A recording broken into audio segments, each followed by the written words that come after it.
Let's talk about dressing professionally. This is one of the key things that you're going to do, especially as you get out onto the market. So whether you're going out for an interview or you're doing a tour on a property somewhere, or we just have guest speakers on campus, it's really important for you to understand how to dress professionally and to start looking into that opportunity now. Of course, if you don't have the means to buy anything for professional dress right away, please feel free to visit the Blue Raider Closet, which has donated clothes that you can have for free to take home to use as often as you can.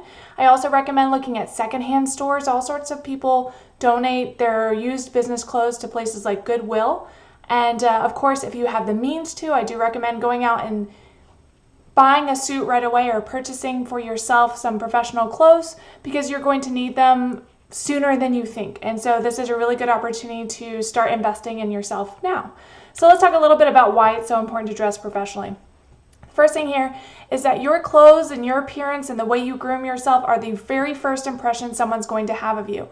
And this is a key and important aspect of the determination they're going to make about whether or not you are capable of performing a certain task simply by your appearance. Study after study shows that within the first 10 seconds of meeting you, people have formed a very strong opinion about your abilities. So if you are dressed for the part, you're more likely to get the part than if you're not dressed. So it's super important for your success in order for you to dress professionally. You also represent not only yourself, but also our program and the school. So by you dressing professionally, especially when we have guests come to campus, you're representing what our MTSU students have to offer not only now, but in the future, and you are showing a good example of what we have to offer.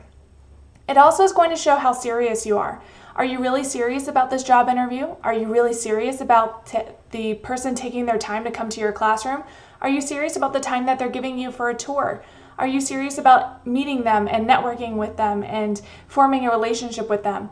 If you don't put in the time to dress professionally, then they don't take you seriously because they don't feel like you are taking them seriously. So again, it's a reflection of your goodwill and your intent about what you want to accomplish. It's also showing that you're respectful of the time that they're giving. That goes hand in hand with how serious you are. Also, it shows an understanding of their corporate culture.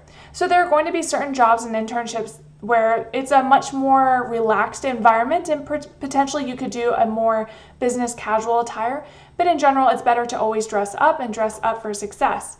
So the important thing is to do some research ahead of time, look at their corporate culture, look at what pictures they have online, look at how people are standardized in dress.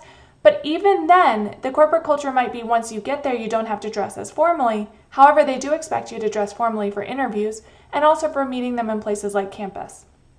It's also a statement of your personal professionalism and your readiness and willingness to work.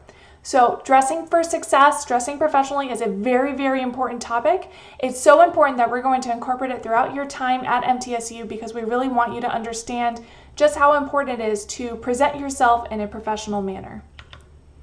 So let's look at some of the details. So first, let's look at some things not to do.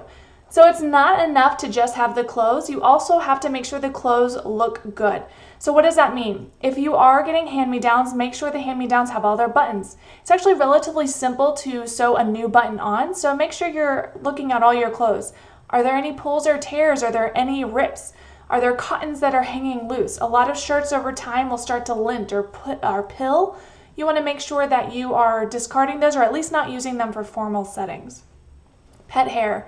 Invest in one of those pet hair rollers, or better yet, only dress once you get to the location that you're supposed to be dressing. If you have a lot of pets at home and inevitably you get pet hair over everything you have, you want to make sure you avoid that at all costs.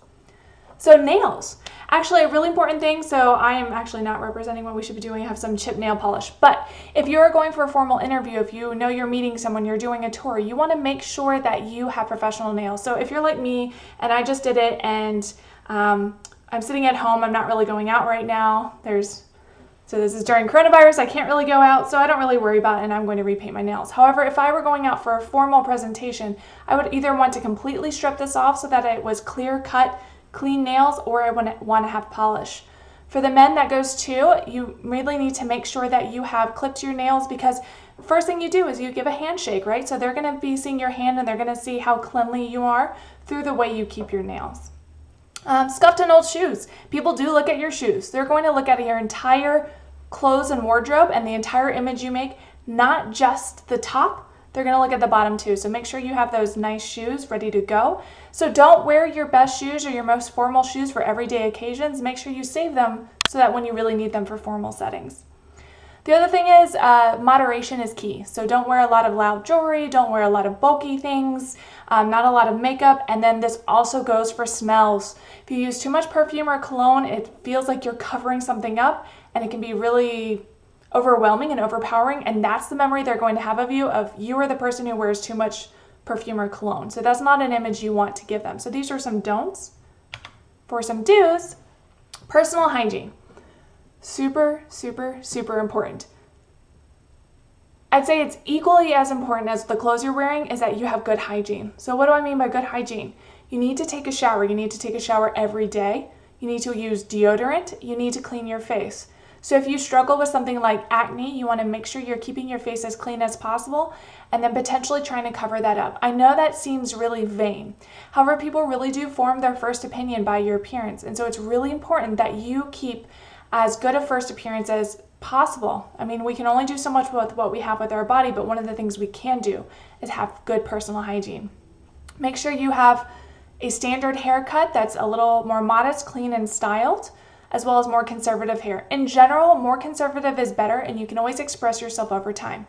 Of course, there are exceptions. So, for example, the Hard Rock Hotel really emphasizes the individuality of its employees. And so they like them having spiked hair and colorful hair and lots of piercings and showing tattoos.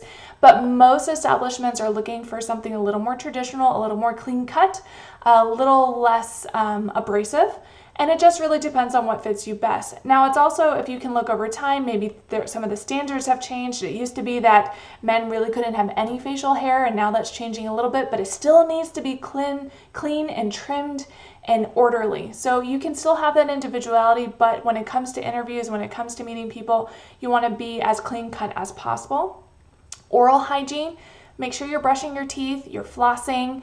If you've eaten something with really strong flavors before you are supposed to meet someone, make sure that you are brushing your teeth. I recommend, there's like these little throwaway toothbrushes. They're like this big and they have like a little pick at the end, and the little toothpaste is inside, and you can just quickly brush really fast before you meet people. I really recommend having those in your bag at all times, so that way after a lunch or after something where maybe you have a lot of flavor in your mouth, you can rinse that out before you meet people, because the odor from your mouth can also be really off-putting. So make sure you have really good personal hygiene. Shower, deodorant, washing your hair, making sure you style it. Subtlety is key. I'm going to be the last person to tell you you have to wear makeup, because I don't wear makeup. I don't like makeup. I don't enjoy it. However, like I said, if you have some blemishes or something that really stands out, it doesn't hurt to wear some, and that goes for guys too. I mean, there are men that wear makeup, so if you are going to wear makeup though, you want to make it as subtle as possible. You really don't want a lot of makeup. So for women, don't have a lot of bright colors around your eyes, a lot of cheek or rouge. You don't really need any of that. Same thing goes with jewelry. For men and women, make sure it's really modest. It's not overly flashy. You can see a picture here. I mean, this necklace looks really nice. In fact, her entire outfit looks really nice. It's just not business professional. So you want to make sure you're going with something a little simpler and subtler. Piercings, in general, you don't want to have a lot of extra piercings showing. If you do have a nose or lip rings or something like that, it's probably better to take them out, at least for the initial interview or initial meeting. However, it's something you can't take out. At least go with a subtler piercing showing. Same thing with tattoos. You really want to cover them up as much as possible. Tattoos are great. I have a tattoo, but I wouldn't go around exposing it at interviews in general, because a lot of companies prefer a little more clean cut. And then make sure your clothes are in good condition. Going back to those don'ts. So if you do have clothes, make sure you're ironing them, make sure you're getting them laundered, make sure they're clean. If you have spills on them, pick something that doesn't have a spill on it.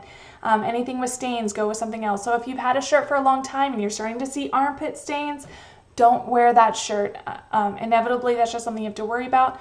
For men, if you know you sweat a lot, especially if it's summertime, make sure you're wearing an undershirt so that you can capture up some of that sweat as well.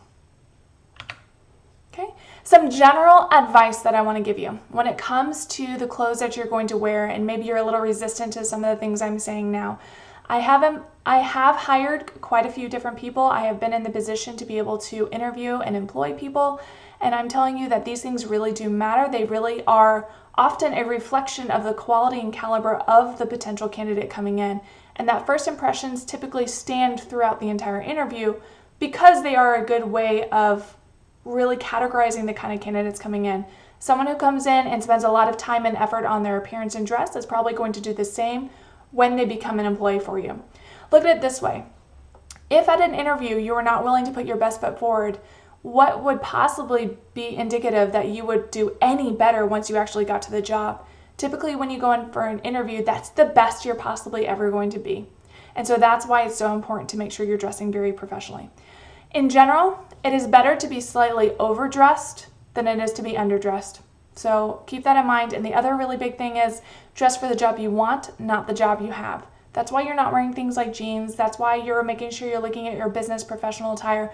That's why you're investing your time and money now getting those clothes so that when that interview's there, you're ready to go, whether that's in the next hour, the next day, or the next week. You don't have to scramble. You already have your clothes and you're ready to go.